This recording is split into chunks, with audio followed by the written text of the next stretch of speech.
এটা কি করেছিস তুই? আমি কিছুই করিনি। তাহলে এই ছুরি কেন? ওটা ভুল করে নিয়ে এসেছি। হ্যাঁ, সে মিথ্যা বলছে। দেখাচ্ছি এবার। আহ, কি করছো তুমি? ছুটির বৌভাত ঘিরে এখন রায়বাড়িতে সাজ সাজ রব। চারদিকে আনন্দের পরিবেশ, সবাই ব্যস্ত নতুন বউকে নিয়ে। আর এই বিশেষ দিনের জন্য নিজের হাতে ছুটির জন্য সুন্দর একটি শাড়ি পছন্দ করে নিয়ে আসে অভি। শাড়িটা দেখে ছুটির চোখে যেন অন্যরকম এক আনন্দ ফুটে ওঠে, কারণ জীবনে প্রথমবার কেউ এত ভালোবেসে তার জন্য কিছু বেছে নিয়েছে। কিন্তু এই সুখ যেন কিছুতেই সহ্য করতে পারছে না ঝুমকি।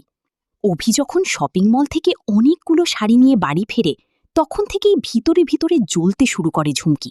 সে বুঝতে পারে অভি এখন ছুটির প্রতি দুর্বল হয়ে পড়ছে, আর সেটাই যেন কিছুতেই মেনে নিতে পারছে না সে। বিশেষ করে অভির সবচেয়ে পছন্দ করা লাল রঙের শাড়িটা যখন ঠাম্মির সামনে ছুটির জন্য আলাদা করে রাখে, তখন রাগে ফেটে পড়ে ঝুমকি, কারণ সেই শাড়িটাই সে নিজের জন্য চাইছিল। কিন্তু অভি সবার সামনে স্পষ্ট জানিয়ে দেয় এই শাড়ি শুধুমাত্র ছুটির জন্য। এই অপমান যেন কিছুতেই ভুলতে পারে না ঝুমকি, আর তখনই সে ভয়ঙ্কর একটা সিদ্ধান্ত নিয়ে ফেলে। যদি শাড়িটাই না থাকে তাহলে ছুটিও সেটা পরতে পারবে না, তাই সুযোগের অপেক্ষায় থাকে সে। অন্যদিকে নিজের ঘরে এসে বৌভাতের জন্য শাড়িটা বের করে বারবার দেখতে থাকে ছুটি, মুখে তখন লাজুক হাসি। সে ভাবছে আজকের অনুষ্ঠানে এই শাড়িটাই পরবে। এরপর শাড়িটা বিছানার উপর রেখে ফ্রেশ হতে ওয়াশরুমে চলে যায়। আর ঠিক তখনই সুযোগ বুঝে ঘরের ভিতরে ঢুকে পড়ে ঝুমকি। চারদিকে তাকিয়ে নিশ্চিত হয় কেউ নেই। তারপর ধীরে ধীরে নিজের হাতে থাকা ধারালো চাকুটা বের করে, চোখে তখন ভয়ঙ্কর রাগ।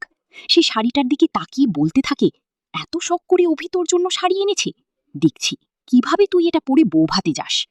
এই বলে চাকুটা নিয়ে যখন শাড়ি কাটতে যাবে, ঠিক সেই মুহূর্তেই পিছন থেকে কেউ শক্ত করে ধরে ফেলে তার হাত। মুহূর্তের মধ্যে ভয় পেয়ে যায় ঝুমকি। পিছনে তাকিয়ে দেখে অভি দাঁড়িয়ে আছে। অভির চোখে তখন প্রচণ্ড রাগ। সে চিৎকার করে বলে, তুমি কি করতে যাচ্ছিলে ঝুমকি, সত্যি করে বলো। প্রথমে নিজেকে বাঁচানোর চেষ্টা করে ঝুমকি। সে বলতে থাকে সে শুধু শাড়িটা দেখতে এসেছিল। কিন্তু অভি তখন তার হাতের চাকুর দিকে তাকিয়ে বলে, দেখতে এলে হাতে চাকু কেন? এই চিৎকার শুনে ওয়াশরুম থেকে বেরিয়ে আসে ছুটি। সামনে এই দৃশ্য দেখে সে মুহূর্তেই সব বুঝে যায়। তার সবচেয়ে প্রিয় শাড়িটা নষ্ট করতেই এসেছে ঝুমকি। আর এবার আর চুপ থাকতে পারে না অভি। সে রাগে ঝুমকিকে সাবধান করে বলে, আজ শেষবারের মতো তোমাকে বলছি, আমার স্ত্রীর কোনো ক্ষতি করার চেষ্টা করবে না। যদি আবার এমন কিছু করো তাহলে আমি তোমাকে একদম ছেড়ে কথা বলবো না। অভির মুখে নিজের জন্য এত বড় সাপোর্ট শুনে অবাক হয়ে যায় ছুটি। তার চোখে তখন জল, কিন্তু সেই জলে লুকিয়ে থাকে এক অন্যরকম ভালোবাসা। আর অন্যদিকে অপমান আর রাগ নিয়ে সেখান থেকে বেরিয়ে যায় ঝুমকি। তাহলে বন্ধুরা, তোমাদের কি মনে হয়, এবার কি সত্যি ঝুমকি সব সত্যি সামনে চলে আসবে? আর অভি কি এবার থেকে সবসময় ছুটির পাশে দাঁড়াবে? অবশ্যই তোমাদের মতামত কমেন্টে জানাতে ভুলো না।